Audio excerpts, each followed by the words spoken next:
pourquoi on étudie la rahma? Pourquoi on veut étudier la rahma? Alors, le pourquoi, il y a un verset qui peut nous aider. C'est le verset, tout le monde le connaît celui-ci. Wa ma khalaqtul jinna wal insa illa liya'budun. Qu'on traduit par je n'ai créé les djinns et les humains dans l'unique but de m'adorer. Ok, donc ça, je vous ai mis une traduction classique, etc. D'accord? Maintenant, on va revenir, vous allez voir, en utilisant les outils de l'arabe coranique, où est-ce qu'on peut arriver. Alors, je vous ai mis quoi comme racine? Khalaqa. Ok. Donc, khalaqa, on traduit traditionnellement par créer. Ok. Alors, créer, c'est une méta-action. Hein.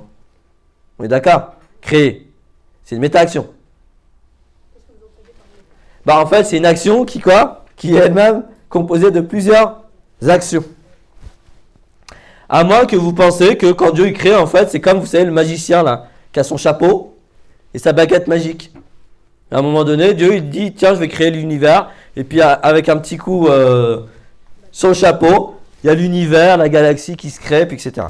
Si, c'est ça que vous avez à l'esprit? Pourquoi pas? Ouais. Oui, tout est possible. Sauf c'est pas ce que dit le Coran. Voilà. Alors c'est possible, il y a rien rationnellement parlant, il n'y a rien qui l'interdit, sauf que c'est pas ce que dit le Coran. D'accord? Donc le Coran déjà il nous dit que la création c'est une méta-action, dedans il y a plein d'actions différentes, d'accord? Et que c'est un processus continu. Le kun fayakun, le fameux kun fayakun, nous dans notre esprit ça veut dire quoi? Dieu il dit kun, déjà ça déjà il dit, c'est compliqué, voilà, on est d'accord. Donc Dieu ne dit pas, mais on va dire, allez, il dit kun, et d'un coup, qu'est-ce qui se passe? Fayakun, non. Rien que déjà dans la formule, si on s'arrêtait dessus, vous verrez que c'est pas ça. C'est kun, fayakun. Même la conjugaison utilisée, c'est quoi? Soit, et quoi? En général, ça se traduit comment, tiens? Kun, fayakun. Et la chose est. Et vous, ça vous inspire quoi, ça? L'image du magicien, on est d'accord? Bam! Tada! Non. Alors que la forme arabe, c'est quoi? Fayakun. Fayakun. Et yakun, en langue arabe, c'est pas un verbe, c'est un verbe à ce qu'on appelle à l'inaccompli. C'est-à-dire que quoi? L'action, elle est en cours d'accomplissement. Donc Dieu il dit, on va dire si dans le cas où il dit, vraiment, il dit kun, et qu'est-ce qui se passe? La création s'actualise et c'est encore en cours d'actualisation. D'accord? Donc il faut oublier le magicien. Alors c'est intéressant parce que ça fait un petit peu fantastique. Une culture, on aime bien le fantastique quand même. Mais il faut oublier tout ça. Donc khalaqa, la création, c'est une méta-action. Dedans, on a une action qui s'appelle al-khalq. D'accord? Qui intervient dans les premières phases de création. Mais qui n'est pas toute la création. C'est bon? Alors, c'est quoi les différentes... Quand on veut créer un objet, on va essayer de voir. Quand on veut créer un objet, c'est quoi les différentes phases? Voilà, déjà il y a l'idée. Ok, la pensée, l'idée. Ok. Ensuite? Ouais, l'élaboration ou le plan ou la conception. On est d'accord? Et cette conception ou cette élaboration, ce plan, qu'est-ce qu'il nécessite comme... Ouais, mais il nécessite quoi? De la matière, en quoi? En termes de connaissances, d'informations, de données. On est d'accord? C'est ça le khalq. C'est la conception, et c'est pour ça que vous verrez que vous connaissez un des noms divins? Khallaq. Il y a le khaliq et il y a aussi khallaq. C'est la racine khalaqa. Concevoir ou déterminer. Alors je sais même pas comment Maurice Goton a traduit. Je crois que c'est normé créationnellement, un truc comme ça. Ça, c'est un nom divin? Oui? D'accord? Bon, c'est un mot, donc sa signification est égale à quoi? La signification de la forme plus de la racine. La racine, on a déjà dit, c'est quoi? La conception. Concevoir, avec tout ce que ça implique, c'est-à-dire concevoir les lois de fonctionnement, c'est ça que ça veut dire. Concevoir les lois de fonctionnement de l'objet créé. Si vous voulez, l'algorithme ou le programme, si vous voulez, d'une certaine manière, pour ceux qui font l'informatique. Hein? J'ai pas le khallaq, mais j'ai le khaliq. Surat Yassine. Ah, non, la fin, dernière page. Okay. Et sinon, c'est créateur. Al-Khalaq, Al-Alim, oui. Ouais. Donc, on pourrait dire, hein, Al-Khalaq, c'est quoi? L'établisseur des lois. C'est bon? L'établisseur des lois de fonctionnement. Tout fonctionne selon des lois, vous êtes d'accord ou pas? Non? Vous pensez que ça fonctionne comme ça? Non. Il y a des lois préétablies par Dieu. Le sans cesse créateur. Le quoi? Le sens créateur. Bon. Mais en réalité, le Khaliq, c'est celui qui établit les lois. Et Dieu, en fait, il se nomme lui Khallaq. Ouais. Donc, alors ça, ce mot-là, cette forme-là, chaque fois que vous voyez cette forme-là, Fa'al, on a Khallaq, on a Jabbar, on a quoi? Qahhar, Wahhab, Razzaq. Ouais, tous les noms, on va utiliser la première là de la racine, ensuite la deuxième avec une shadda plus un alif, et ensuite la troisième. Ça, c'est une forme particulière. Cette forme-là, elle indique de quoi? De l'agent, c'est-à-dire celui qui fait l'action, de façon aboutie et continue. Parfait. Fa'al lima yurid. Celui qui fait l'action de façon aboutie et continue. Oui.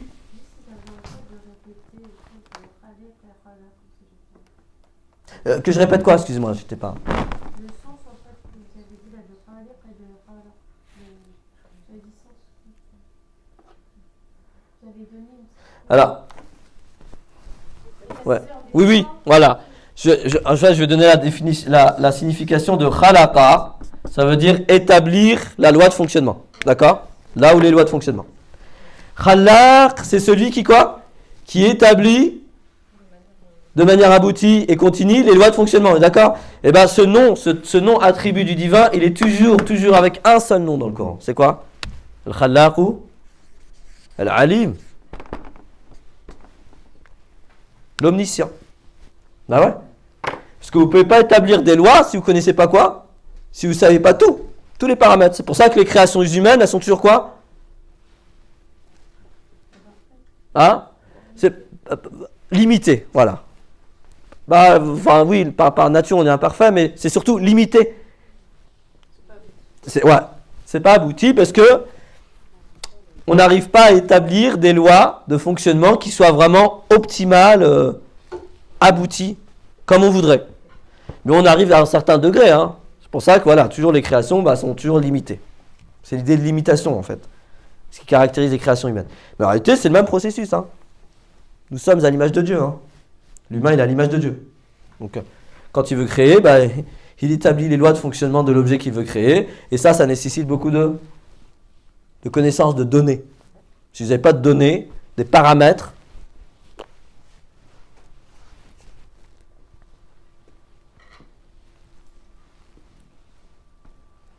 les humains ont toujours voulu se déplacer dans les airs, non?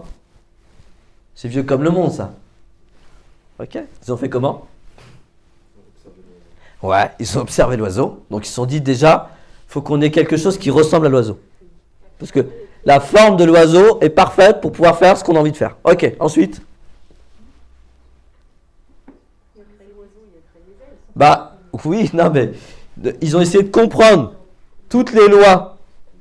Exactement, physique, de pression, etc., etc. Mais quand même, qu'est-ce qui a empêché les humains de pouvoir voler? Non. Non, c'est pas Allah. Vous savez, Allah il établit les lois, après il nous laisse, hein, c'est à nous de faire. Et après, le jour du jugement, il nous jugera. Il nous a responsabilisés, il nous a demandé de faire. et de ne pas faire un certain nombre de choses, mais par contre, il nous laisse.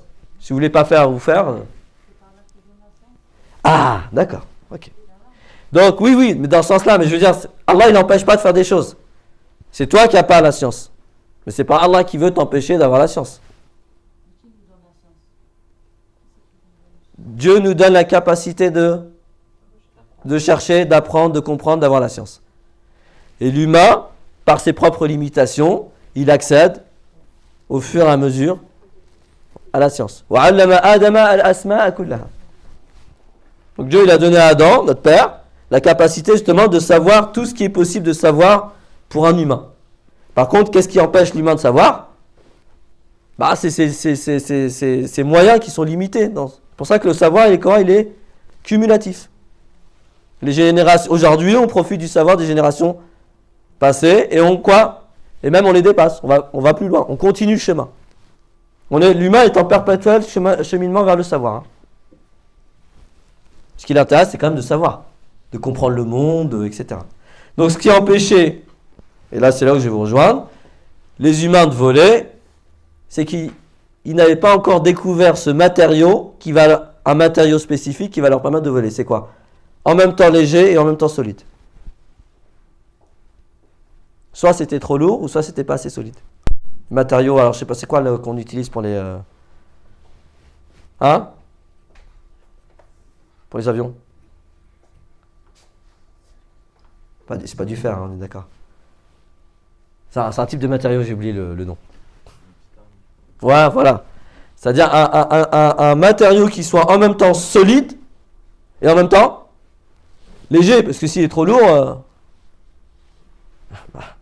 il peut pas se maintenir en l'air. Comme l'oiseau, il est super léger, mais en même temps, il y a une certaine solidité grâce à ses plumes, etc. C'est bon? Donc vous voyez que le savoir, etc. Oui, effectivement, quand on n'a pas le savoir nécessaire, quand on n'a pas toutes les données, on ne peut pas aller forcément tout au bout de toutes nos idées. On peut être limité. Donc, khalaqa, c'est celui qui établit, c'est le fait d'établir les lois de fonctionnement. Donc là, c'est intéressant parce que dans le verset, on a le fait que Dieu, effectivement, nous crée, mais surtout, il a établi les lois de fonctionnement d'humain et du djinn. Ok, et tout ça, c'est dans un seul but. Parce que là, allez, je vous donne encore une autre...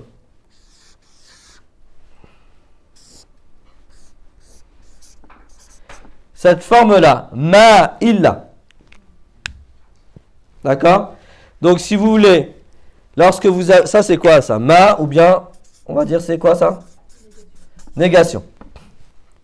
Si vous avez la négation par n'importe quelle particule de la négation, en langue arabe, ça peut être le la, ça peut être le lam, ça peut être le ma, ça peut être l'aïssa, même si c'est pas vraiment une particule. Bref, tous les éléments linguistiques qui permettent la négation. Ensuite, vous avez un élément. Et ensuite, vous avez illa. Donc ça, c'est une forme très précise. On la retrouve où, d'ailleurs? Cette formulation. Négation, quelque chose, illa. Bah ouais, c'est la ilaha illallah. C'est pas le ma, mais c'est le la. Donc c'est une autre particule qu'on a utilisée. Mais c'est la même idée. Alors, illa. Ok, exactement.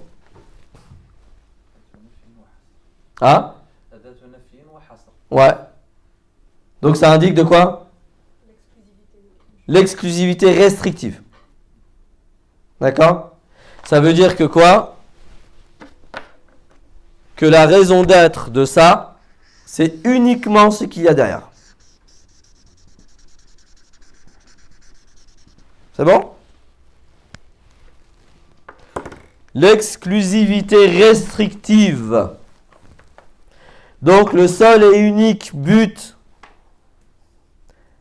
de la création et de l'établissement des lois de fonctionnement des humains et des djinns, c'est quoi?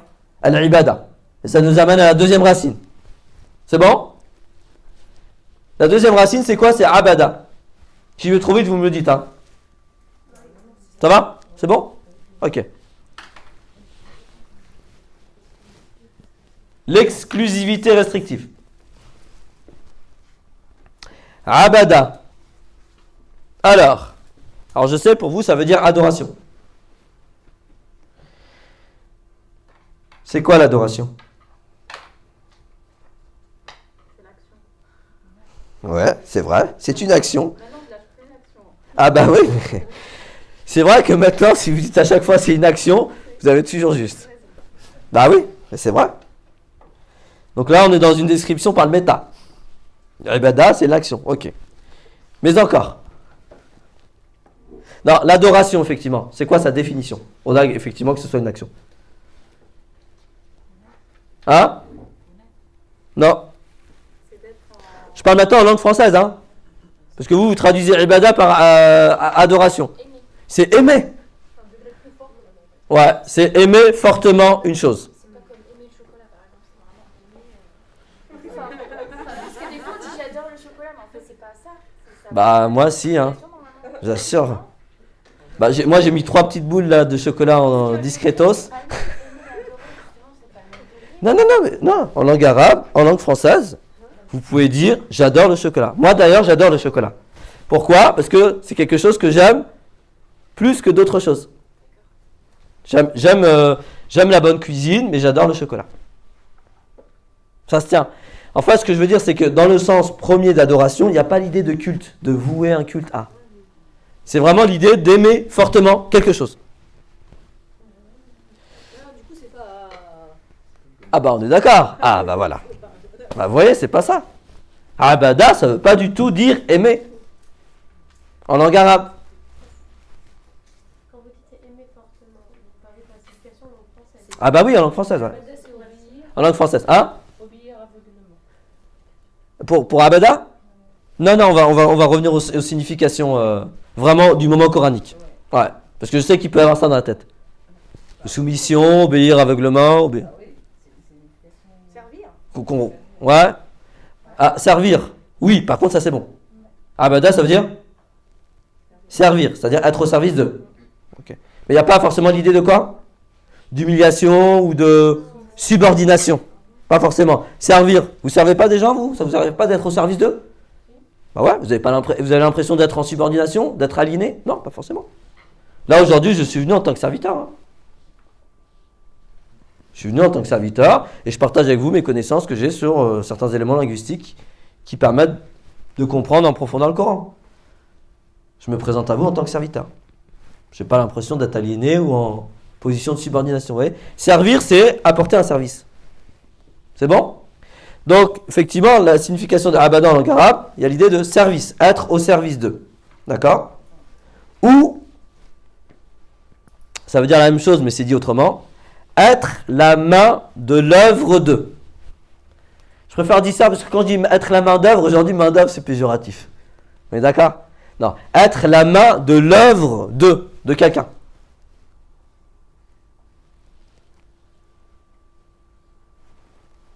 Ça vous il y en a qui ont des enfants ici?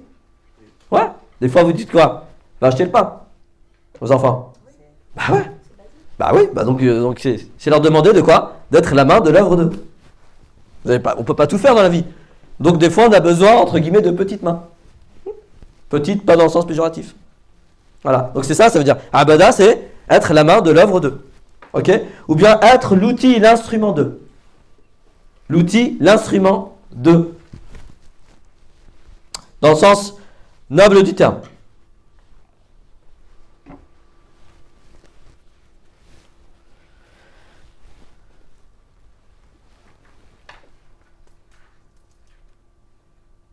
L'instrument.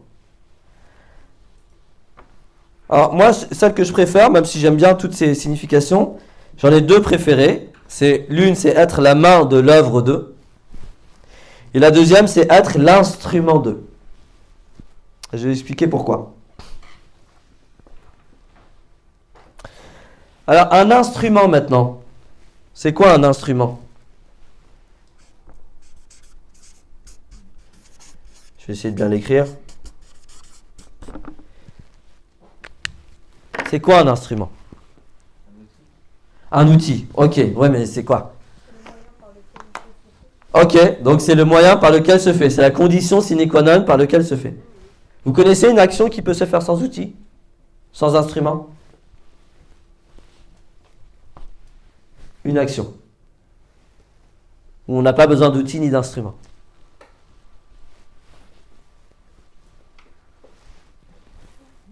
Hein?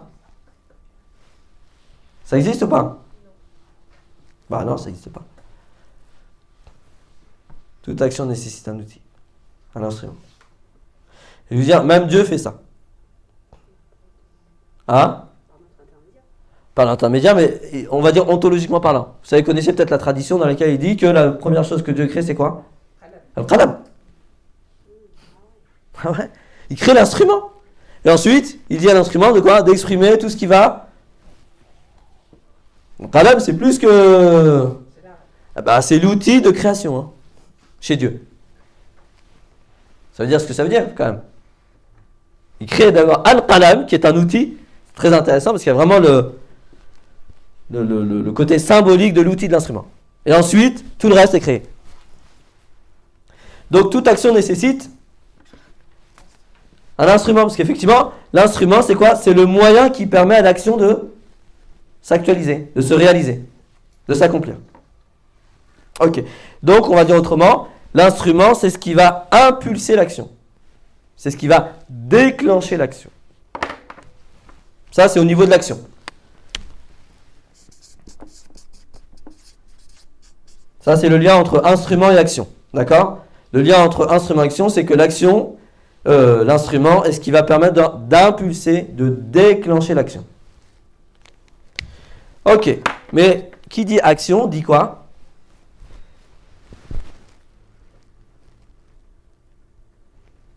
Il n'y a pas d'action. Bah ouais. Dit agent. Dit celui qui fait quand même. Agent, ça veut dire celui qui fait. Hein. Qui dit action, dit agent. Bah oui. Donc il y a aussi un lien entre l'instrument et l'agent. Je vais mettre ici.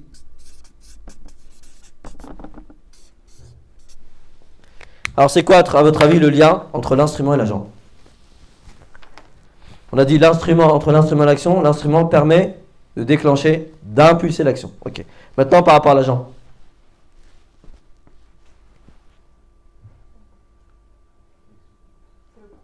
Ouais. L'instrument c'est quoi? C'est le prolongement de l'agent. On est d'accord? Là je prends le stylo. Il fait quoi? Il prolonge, on est d'accord? Donc l'instrument vu du côté de l'agent, c'est le prolongement de l'agent. D'accord? Et vu du côté de l'action, c'est quoi? C'est ce qui va permettre d'impulser, de déclencher l'action. Ok. Donc si je vous dis que nous sommes l'instrument de Dieu, ça veut dire que nous sommes le prolongement de Dieu. Et ça a pour fonction de quoi? De donner à l'humain quoi? Non. Beaucoup de valeur. On est le prolongement de Dieu. Waouh. C'est grand ça ou pas? C'est quand même, parmi toutes les créatures, Dieu il a choisi l'humain pour qu'on soit son prolongement. Inni ja'ilun fil ardi khalifa. Khalifa c'est ce qui vient, c'est ça, hein, c'est l'idée de prolonger. Hein. Inni ja'ilun fil ardi khalifa. Je vais établir sur terre quoi? Quelqu'un qui va prolonger. Mandataire. Donc beaucoup de valeur. Et ça c'est une des entraves. Hein. Alors j'ai pas dit toutes les entraves, mais ça pour moi c'est la plus grande des entraves. C'est que les humains, et les musulmans en particulier, avec sous couvert d'humilité, de pudeur, etc., ils ont tendance à quoi? Dévaloriser. Nous sommes des petites choses, nous ne sommes pas grand-chose. Bah non, nous sommes des grandes choses. Les choses dans le sens noble du terme. Nous sommes le prolongement du divin. Il n'y a pas plus grand que ça. Hein. Même Jibril, il n'arrive pas à ce niveau. Même Jibril, l'ange Gabriel, n'arrive pas à ce niveau d'être le prolongement du divin. Donc en puissance, en principe, sur le principe, nous sommes des êtres qui ont quoi? Qui ont beaucoup de valeur aux yeux de Dieu. Et les djinns aussi. Mais vu que je ne connais pas trop. Oui, non, je suis d'accord. C'est le côté obscur. Alors je sais qu'ils existent, parce qu'il y a une sourate qui en parle, il y a plusieurs versets, mais j'en connais pas plus que ça. Et alhamdoulilah, je n'en ai jamais encore rencontré. Non mais oui, mais d'accord. Les djinns aussi, ils ont de la valeur. Mais beaucoup moins que les humains. Parce que Inni ja'ilun fil ardi khalifa. Ah, ça s'adresse à qui? Il s'agit d'Adam, hein, alayhi salam. On est d'accord? Donc, ça nous donne beaucoup de valeur. Par contre, effectivement, le fait que l'on impulse l'action, Ça nous donne beaucoup de responsabilité. Parce que les humains ont la responsabilité de quoi? D'impulser, de déclencher la volonté divine sur terre. Le plan divin sur terre. Donc ça donne quoi? Beaucoup de responsabilité. Donc chaque être humain a beaucoup de valeur, sur le plan du principe, initialement parlant, d'accord? Et a aussi énormément de responsabilité parce que c'est lui qui est chargé de quoi? D'impulser, de déclencher le plan divin sur terre. De réaliser la volonté de Dieu sur terre.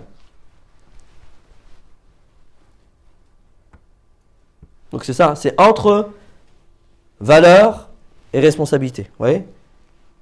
Ah, c'est l'équilibre. Hein.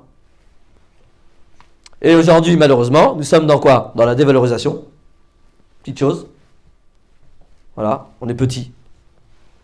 Mais le problème aussi nous ramène aussi à quelque chose des fois de petit, au niveau de l'homme, de l'humain. Ah bon? Où ça? Enfin, en disant que l'homme n'est que une goutte est créé de pas grand chose. Oui, mais ça c'est par rapport à Dieu. Voilà. Bah oui. Relativement à, oui, c'est une des petites choses. Mais relativement à la création, c'est ça qu'il faut voir en fait. Et quelle place? La place centrale. Ah oui. C'est pour ça qu'on a déséquilibre. Déséquilibre, dire incohérence, et du coup, ça nous rappelle Ok, c'est ça. Bah oui, il y a un déséquilibre. Donc il y a une dévalorisation, parce qu'effectivement, des fois, on a du mal à comprendre les versets. Je suis tout à fait d'accord. Mais en fait, les versets qui peuvent faire penser à la petitesse de l'humain sont toujours quoi? Relativement à Dieu. Bah oui, relativement à Dieu, on est même insignifiant. D'accord? Mais relativement à la création, nous sommes la plus grande créature de Dieu. Tout le reste est écrit pour Ok. Et tout le reste est censé, est mis à disposition afin que l'homme puisse quoi? Impulser la volonté de Dieu sur terre. Réaliser le plan de Dieu sur terre. Ouais. Bon, quand on a compris ça, bah alors déjà on change de perspective. D'accord? Donc là, un problème de dévalorisation. Et le deuxième problème, c'est la responsabilité. C'est Shaitan, c'est le destin.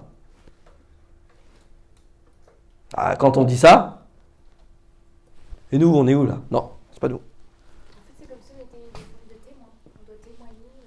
Des mandataires. Dieu sur Ouais, des mandataires, ouais. Des témoins mandataires. Ça me rappelle une fois, j'aime bien raconter cette histoire parce qu'elle m'a fait rire sur le coup. J'étais dans le tramway, en région parisienne. Il y a une personne qui discutait avec une autre, d'accord?